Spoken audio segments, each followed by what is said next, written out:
I am so excited to welcome onto the First Time Facilitator podcast, Nancy Marmolejo. Nancy, it's great to have you here today. Thank you, Leanne. I'm really excited to be here. Nancy, the reason I reached out to you is we're connected on Facebook, and I just see you doing so many exciting things in the world of workshops and facilitation and DEI as well.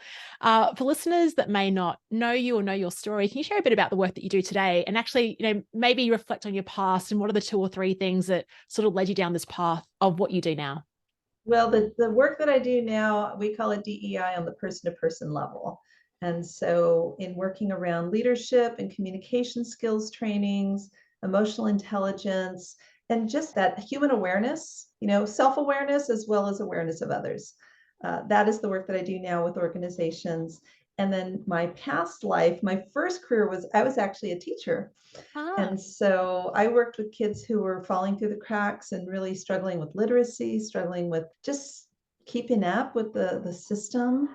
And that, just always keeping my eye out for who's not being served, who's the outlier. And so I have this, sixth sense of always knowing where that person is. And so it translates perfectly into DEI work. I feel like I've just working with the same people from the time they were 6 years old, and now they're full grown adults and in their professional careers, really around that same space of inclusion and belonging, diversity and equity, all of those important points. Yeah, it's funny you say that because I remember like when I go to parties or even when I was younger and there was someone just that wasn't engaged in conversation, I always felt compelled to go over to them and make sure that they did feel part of it. Is that something that you did as well, or like how does that play out Yeah, in your I life? can I can sense it. Not everybody wants to be included by talking, but Yeah. by acknowledgement. Mm. Or if I, by handing them something to do or giving them a task or a job so that they can get out of themselves. There are just so many different ways. And you can tell because if you're very perceptive and like you are, and I am as well, we can tell when somebody is starting to drop off and feel disconnected. What will help that person feel more connected and to have as rich of an experience as others who are clearly showing that they're enjoying themselves? Yeah, and what I loved about your response there, Nancy, was, I was like, oh yeah, go over and talk to them, but you just gave us like five other ways that you can acknowledge someone, engage them without actually, in the way that they might feel comfortable and safe as well. And I think that relates to your point you spoke about. I mean, I'm so used to the word self-awareness, but you talk about human awareness. Can you sort of share a bit more about what that phrase means, human awareness? But we all have different journeys. We've all had different experiences, and we all have pain, and we all have joy, and we all have wounds, and we all have healing. We are all, we're humans. And we tend to forget that underneath the job title and the deliverables, there is a person. That person might be going through something. That person might have a completely different association with a word or an event or a reference. Like that thing that everybody's celebrating over there, that's not necessarily like a happy day for us. I mean, there are so many different ways of having that kind of awareness on multiple levels. And it's a lifelong study. We don't just go to a workshop and say, okay, check, did it. I'm emotionally intelligent. Now what? I mean, we're laughing about it, but it's true. I mean, and especially when I don't know in the US, but in Australia, when unconscious bias became a big thing, a catchphrase about 5 years ago, what we'd see would roll out across organizations was like 2 hour unconscious bias training, tick the box, it's done. Have you seen changes to that? What's progressed in the US, or are you still sort of trying to tackle that and influence beyond that? Well, that tick the box, unfortunately, that still happens. And I was on another podcast, and somebody in the comments asked me to address what they call DEI fatigue. And I said, well, I'd ask a lot of questions if somebody says, we just have DEI fatigue. Like, what do you really mean by that? What's really fatiguing you?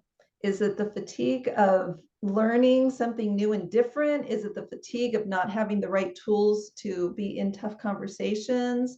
Is it that defensiveness of, oh, depending, certain people are like, you say DEI and they instantly feel like everyone's going to come after them. with pitchforks. And so Yeah. I'm always very curious when you say that, what do you mean by that? And so I think that if people start to sign on to like, oh yeah, we're in DEI fatigue, I think that's a troubling. Yeah, and it is troubling. I mean, the whole thing is around labels, and really, if you take it at a high level, it's really around interpersonal relationships and navigating that. So, in the context of workshops, I mean, it's we're there we want to build trust, we want to get people engaging and talking to each other and sharing their ideas and feeling like they're part of it. As a facilitator, how do you approach it? Let's just say you've got a brand new group. Let's say these people have never met each other before. They're coming in for an all-day session with Nancy. What are some things that you consider when it comes to creating a sense of inclusion and belonging in your sessions? That's an interesting setup, that they've never met each other, because generally I work with teams who have met each Take other. that. We can take Although, teams. but I have actually one project that I'm working on right now is for this giant organization, and it's aerospace engineers. Mm-hmm. And we're working on a personal branding for underrepresented groups in aerospace. That's like the nichiest niche, I think, ever. And primarily Native American aerospace engineers, which gets even like tinier, but these are folks from all over the place. And so, that first thing I do is the needs discovery phase. Before I do any kind of a project or training, I need to know who is there. What is it that you struggle with? I want their words, because once I have somebody's words, I can tune into their experience. And so, for the example with the aerospace engineers, there were, in some of the respondents said things like, I feel like there's this club that everybody knows how to get into, but I don't have the key to the door, and feeling shut out. And hearing those words and having that understanding that, here you have somebody who's smart. We're talking rocket scientists, we're talking super smart people who are, going through all these STEM programs and scholarships and summer camps and college and all of these things. And they get into the workforce and it's just flat, no opportunities. Oh my And what's going on now? Now it's what's the game that we're supposed to be playing once we're inside the organization? And people are like, look, I'm the first one in my family to go to college. I'm the only one in my family who's ever been in a role like this. I don't have any mentors. I don't have any, so I find those things out ahead of time. So I know who's there and what they're dealing with, and how do I weave that into what I'm doing? Or, just any kind of a take on, and allowing that kind of confidential sharing, that type of vulnerability, and gaining people's trust. Because once I start getting that information, that changes everything. Then I know how to approach this group, I know how to approach that group, and I can tailor it to each one based on their needs. Yeah. Oh gosh, that's some really powerful information that people are sending you, and quite open for them to share that with you. Is that through like just anonymous survey, or are we having like a conversation? Like, how are you getting, like, that's juicy what you were getting from those people? I've done both. So just getting, maybe, a certain number of people who are a cross sample of who's going to Yeah. be in there, and having these conversations. No, I'll sit with them for a bit, and I'm writing notes and recording it, and just, can I use your name or no? And I mean, I check on everything, but Yeah. people are sharing these scenarios and the struggle. And there was a lot of gratitude of, thank you for showing up for us to do this. I don't take it lightly. Yeah, and it's probably like the first time they've openly acknowledged it to someone within that workplace setting. Forming a question, it's more of an idea. I'd love to just hear your thoughts on this. But you spoke about, they're living this life and they go into the workplace and now they have to start playing this game. And this is what really puts me off about working in organizations, is like the game that we have to play, or the roles we have to be, and the status within a business. And a lot of leaders say, oh, I want to hear ideas from everyone in the business, but there seems to be like a gap between people actually sharing those suggestions like up the chain, because there is a chain. I don't know, like it seems like with hierarchies, it's really difficult to really embrace that belonging and inclusion. I know it can happen. And I don't know what my question is, but like, do you get a sense of that? Like how status works with belonging and inclusion? Like how do they coexist? That's an interesting question. I feel like Yeah. we can sit down in front of the fire with some drinks I and think it's a long question. go over that one for a while. But I will tell you that it's really dependent on the culture of the organization. Everybody's a little bit different. There are some organizations where you have leadership that's just so open and humble and willing to say, I'm here to learn too. And then you have other organizations where I know everything and don't you dare question me.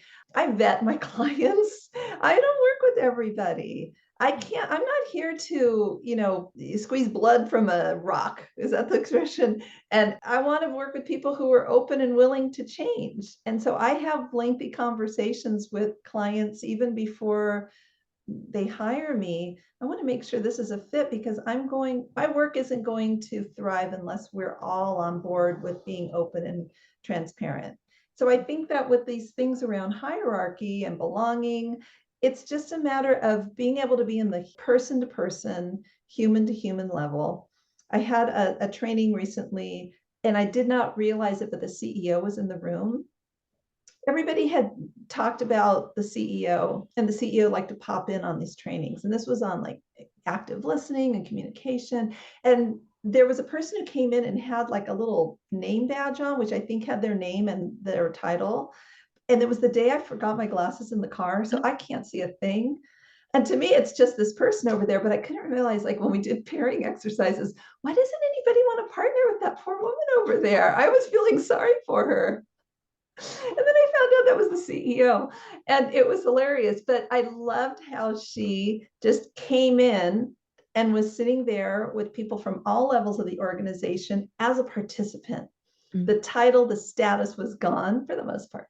And it was really, really beautiful. And it told me a lot about who she is as a leader and the values of that organization and what a cool place it is to work there. That's really cool. And you know what's also interesting is like the fact that I'm laughing that you forgot your glasses that day. Like, but because of that, you didn't have any preconceptions either because you didn't know what role she was in. So like it's a really interesting dynamic, I think, the status within an organization and how, like, because sometimes even without even meaning to, like I might even adjust my behavior depending on where someone is in the hierarchy, which is so weird, and I wish I wouldn't do it. And I really want to get better at just treating everyone equally and not putting myself like lesser than, or, you know what I mean? It's constantly playing out. We find these things out. I mean, but then it kind of equalizes. One time I had to facilitate a virtual session after I was on site doing an in-person session, and they put me in a room, and it was the CFO's office, and they said, this room's going to be empty. And then the door opens and I'm like, get out of here. And it was like, afterwards, it's like, oh, hi, I'm so sorry I disturbed you. And that was the CFO. And I'm thinking to myself, oh my gosh, somebody else might have been just terrified. And they were so cool about it. It wasn't a big deal, but it just made me laugh because what I know when I go in to do a training, especially if it's around emotional intelligence, communication skills, all of the things that I know I'm really good at. I know when I walk in the room that I am the expert and they are the learners. I don't know if anybody has a high, and I'm not saying this to be like a jerk or I'm bragging or something, but they brought me in because I'm an expert in this. Yeah. If they had the expertise, they'd be doing it themselves. So I know when I walk in the room, I know personal branding, emotional intelligence, interpersonal communication, DEI better than anybody here. And that's why they brought me in to teach it. I'm not telling them how to launch airplanes and rockets and things of that nature, or telling them how to manage their organizations. I'm there showing up. So suddenly the most intimidating person in the room becomes a learner, just like everybody else. And that's just a little mind trick I play with myself for my own confidence, because otherwise I'd be sitting there thinking, oh my gosh, they must notice I just missed that last bullet point, or I just went to the wrong slide, or, nobody's noticing. No one knows. That's the beauty of what we do, is that no one actually knows what's next. So but tell me about, because like, as I'm even talking to you and like, gotten to know you over the last sort of few months, just and virtually, really, we have never met in person, but you do have a quiet confidence in you. I mean, this is a podcast about facilitation and workshops, but a lot of it, I mean, one of the red threads is confidence and building up your self-worth. Have you had to build that up over time? Have you always just been a naturally confident person and stood in your own expertise and value? What's been your journey in terms of growing that? When I transitioned from being a school educator to working in front of professionals, I had this complete freak out because my background, I'm not a corporate person. I worked as an educator. I'm a self-employed business person, but I know people, and they're not bringing me in there to say how, here's our spreadsheet. And I'm like, no, I'm not your spreadsheet person. I'm your people person. And that's something I had to continually remind myself, because sometimes I hear people using their jargon, and sometimes I wasn't familiar with it. And it seems like every industry and every organization has their little code language that they all speak, and I don't know it. And I thought, so inadequate at times. And it was when I realized, okay, they're not bringing me in to teach them about that area of expertise that they master. It is me coming in with my area of excellence, with my zone of genius. And that's why I'm there. And that's why they brought me in. They're not hiring me to be their, account manager, their CEO or CFO. They're bringing me in specifically for this. And it was having that understanding of, I belong here. I belong here doing what I'm doing. I belong, and I have to affirm these things to myself. They have to remind myself, these are folks who don't know what I know, and I'm here to share it with them. Sometimes we have to keep saying that to ourselves over and over again. And I've been doing this for a long time, and I still have to give myself that little pep talk. Yeah. What you just said there was a real, that just struck me, because the podcast, I mean, facilitation really is about creating belonging with groups, but I've never really thought about saying, I belong here. Like, I'm here for a reason. I belong here. And I think that's a really powerful, not even an affirmation, but something just to, like you said, just to remind yourself of, like, actually, I belong in this room. There's a reason I'm here. And what is that? And let's tap into that. I think that's really powerful. Yes, and to add to that, sometimes people will become consultants and trainers, facilitators, leaving a field, and they go back and they teach it back to their industry. Not everybody who's got excellence is this the tasky skill level. They're not necessarily a great facilitator. And so you have to have that combination of being able to read people, to read the room, to know when to pause. Because I think we've all been in those experiences where you just like got to go full steam ahead to get through the agenda. 2 seconds. Any questions? No. All right. Here's 10 more things. And it's just fire hose. And so I have, and I had an experience recently where it turned into a little bit of a fire hose because they wanted so much stuff in this short period of time. And I was just like, oh my God. But I think it's really important to have an understanding that you have to have the subject matter expertise, and you also have to have the people read the room, feel the pulse, know when to linger, know when to go on, know when to pause, all of that. It's definitely an art. And when you say it's an art, so do you think it's more about, as facilitators, just over time, like building up the sense, being able to read the room and our sense making abilities? And there's things that you will look for and signals in a room that will sort of help inform you what to do next? I think so, definitely. Yeah. And I think, it's really about, I just pause and don't assume that just because everybody's smiling and nodding their heads means that they understand what you're saying. Because then at the end you get evaluations. They're like, this was too fast. Why'd they do that? And you're like, what? Everybody was smiling. What do you mean? I don't know if you've ever experienced Oh, yeah. these disparate realities happening. I think it's great. If that person over there was clearly having another experience, but they smiled and nodded the whole time. So you have to know that just because somebody's smiling and nodding, it doesn't mean that they're having a great time. You have to really make it theirs. Yeah, it's so funny about those disparate realities, because it also can work on the flip side where you think, gosh, that didn't go well at all. But then the evaluations have been, I got a lot of value from that. It's really tricky. But I think it is like just checking in and asking those questions, and rather like getting out of our own heads perhaps as well. So in terms of your personal preparation for workshops, like how do you typically like to plan for a day, even like the week before or even the day of when you show up? What's your routine look like? The month, the week before, making sure we got everything done, all the printing, all of this, all of that, the contacts, the tech, the da da da da da. So all that, like the run of show has been determined and good. Who's my point person? What time? Da da da da. The day of, let me talk about that because that's my favorite part of my prep. Because I have to walk my talk. And so when I'm telling people about one of the keys to anything and everything I do, because I'm introducing people to things that are new, that are requiring behavioral changes, I say, we have to have some kind of it depends. All right. It depends on the audience and what words I'm going to say. self-regulation practices, I might say to people or I might say mindfulness, or some kind of grounding, or some kind of something meditative. I'm saying those words, but they're all basically the same thing. Having a quiet moment of just calming myself down, reminding myself why I'm there, gratitude for the opportunity. I have one client who is very close to the Golden Gate Bridge in San Francisco, and it's right by the beach, it's right by the ocean. I can go and look at that iconic bridge, and I just take a nice deep breath. Sometimes the sun is rising because I'm there so darn early, or I pop over there to the beach and just take a moment.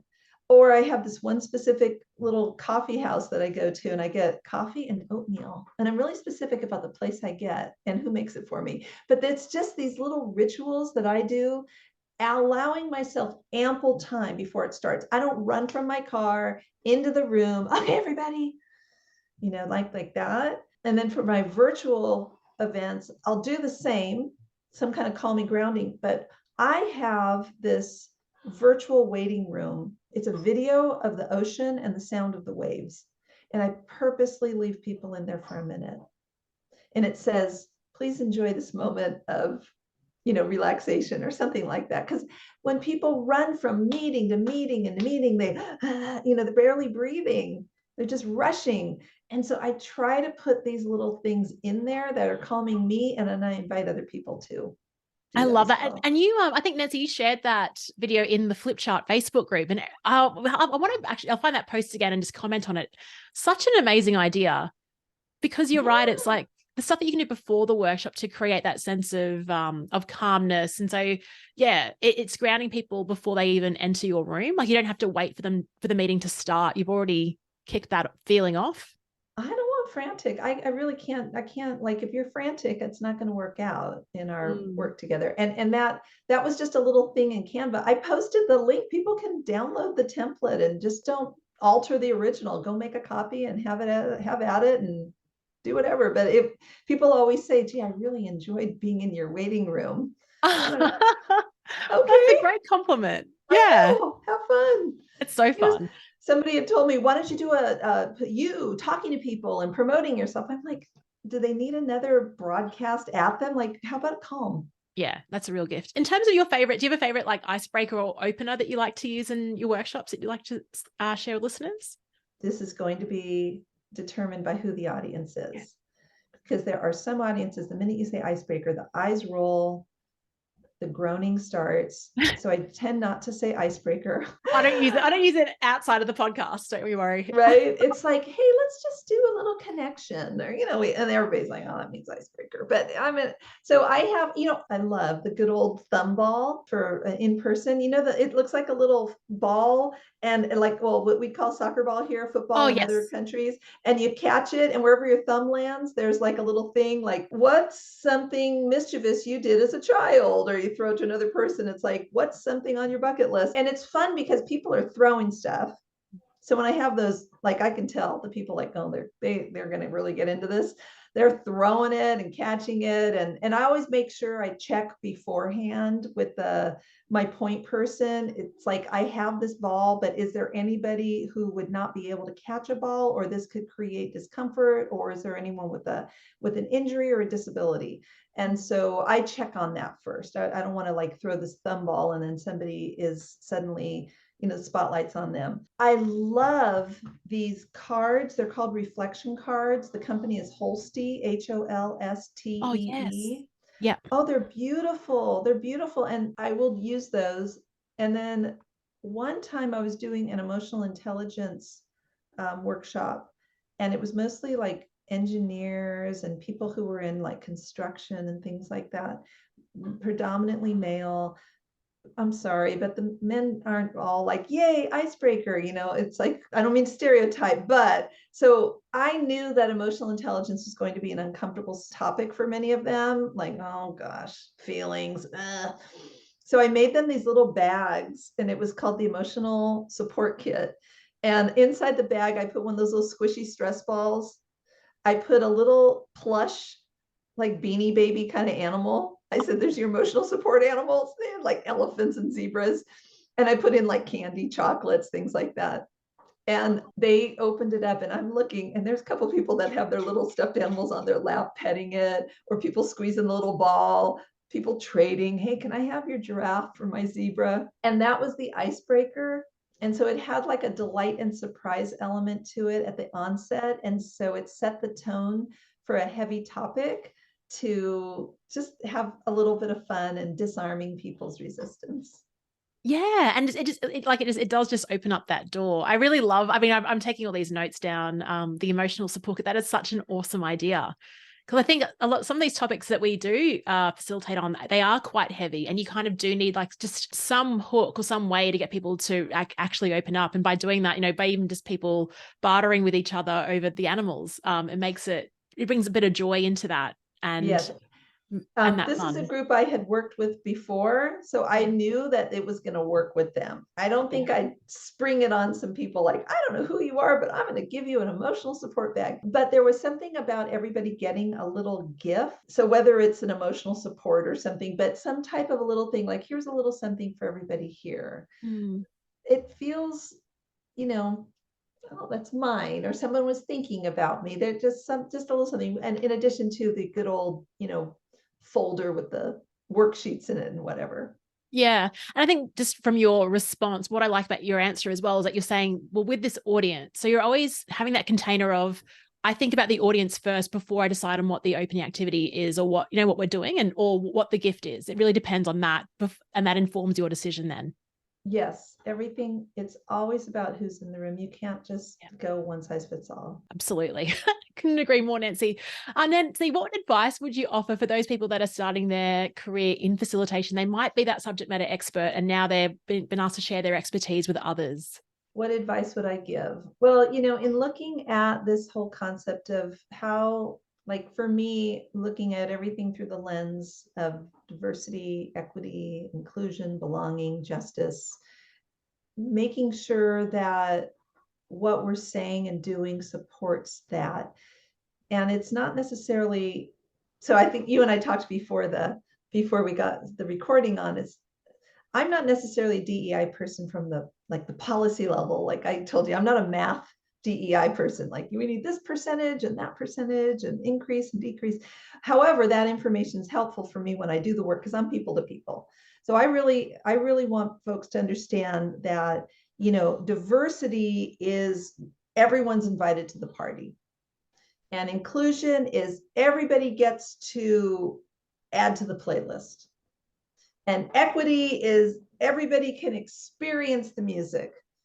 And then belonging is you can show up on the dance floor however you show up, and nobody's going to retaliate against you for that.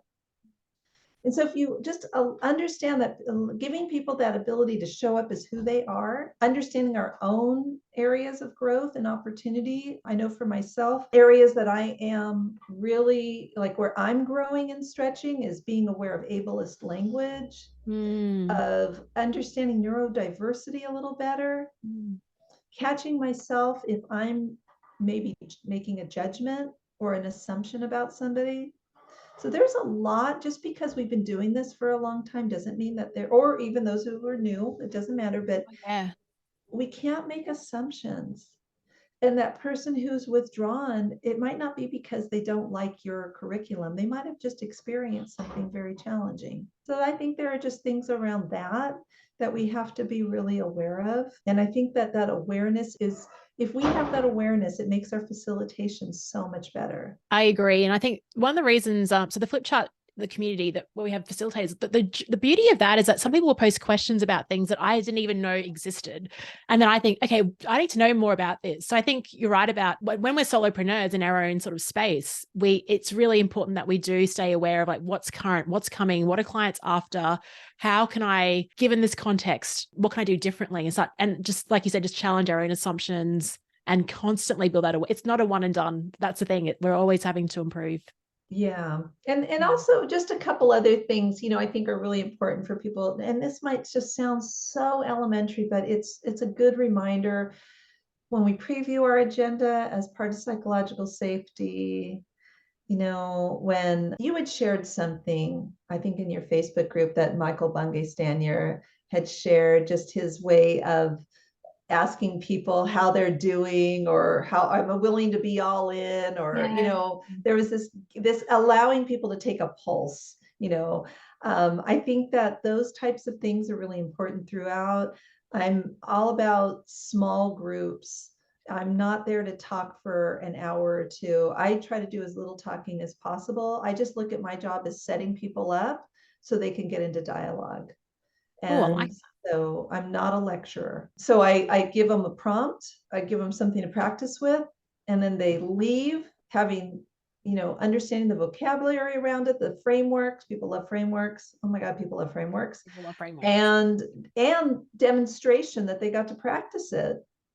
And then some kind of follow-up support. It's not like, okay, go to this training and be gone with you. We might have a follow-up training. Some of our clients want to maybe have us do some coaching as follow-up, some small group coaching as follow-up. There has to be some kind of a continual thread. And I think that looking at any gig as a one and done is really not doing yourself any good as a business person, as well as for your clients getting the most out of what it is that you teach.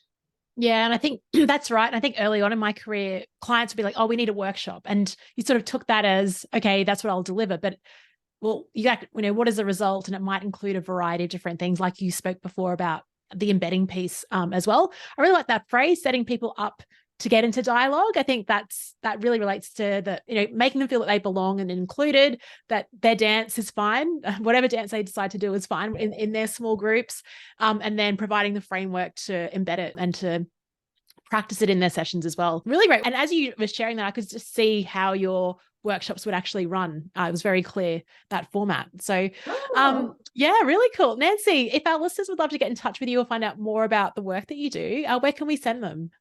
I would send them to two places. You can find me on LinkedIn, Nancy Marmolejo, Marmolejo. There are not a lot of Nancy Marmolejos out there, so I'm fortunate to be easily found based on my wonderful last name. And my website is talent and the word and genius.com.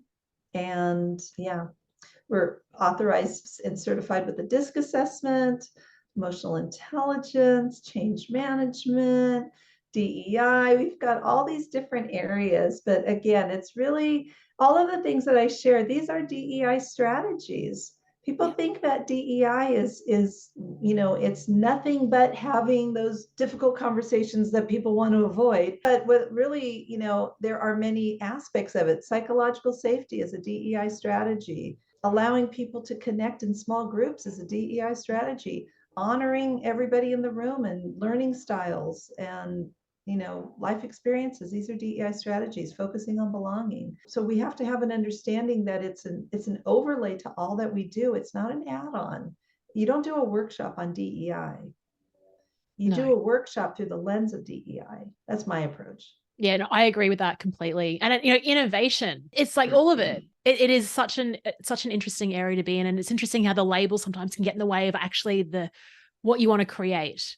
And this has been an awesome conversation, Nancy. I've learned a lot from you in terms of I guess casting that lens in terms of what DEI is and how you can approach it through all those different means that you spoke about before, and also how you kick off your workshops and really are audience oriented. Thanks so much for being on the show. It's been great to connect with you and find out more about the work that you do and share that with listeners as well. Thank you. Thank you, Leanne.